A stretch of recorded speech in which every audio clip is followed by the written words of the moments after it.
Манай ихчүүдээ Мартинаар яг ямар цэцгийн багтаа илүү олж авч байна вэ? Илүү болохоор тасалгааны цэцэг баглаа цэцэг байсан. Баглаацын төлөөс нь сарны голчлон авдаг уу? Хийлийн авч нь яг ямар цэцэг авч байна? Сарны улаан сарнаа тэгээд хийлийн одол авч байгаа. Одол болохоор эрүүл мэндийг сарнаа мэдээ гайсахаа. Илээлийн болохоор хүндэтгэлийн цэцэг хольж авч байгаа. Тэгээд цэцгийн баглааг одоо хайртай мэдээтэй сонгохын тулд хамгийн ихдээ юу гаргах вэ?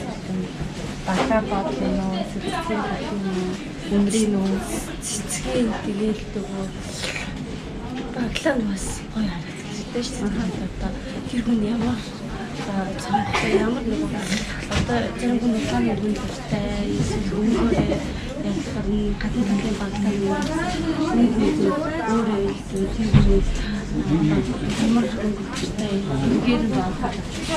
Эндээс энэ баярын баваа 15-аас 65 Мартин нэмний цэцгийн баглаа хідээс хэдийн орнод тавьж байгаа вэ? Хидээс хэдэн орно? Тэр найруулсан Хамгийн өндөр нь болохоор 99-тэй 350-аас. Ийм багтаа цэцгийн тоогоор байна. Эхтэн хүмүүс маань Мартин нэмээр ямар цэцгийг илүү улаан сарна. Ер нь ямар ч баяраар улаан сарна.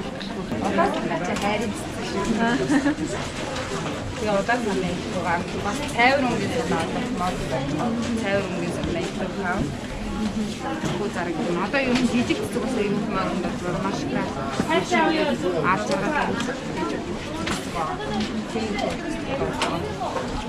Эмэгтэй хүн дээштэй ямар цэцэг байдаг вэ? эмэгтэй хүн дээштэй алтан зул цэцэг. Жишээ нь алтан зулын баглаа хэдээр гарч байгаа вэ? Алтан зулын баглаа ерөнхийдөө цэцгийн тооноос шалтгаалж. Ерөнхийд нэг шигтэн 4500. Бас аягүй гардаг гэсэн.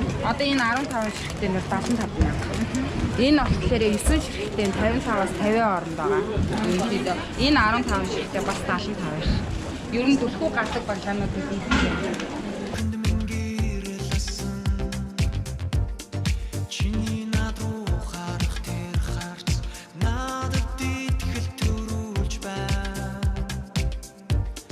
Чамаас өөрийгөө олж харах өөр мэдрэмжийг би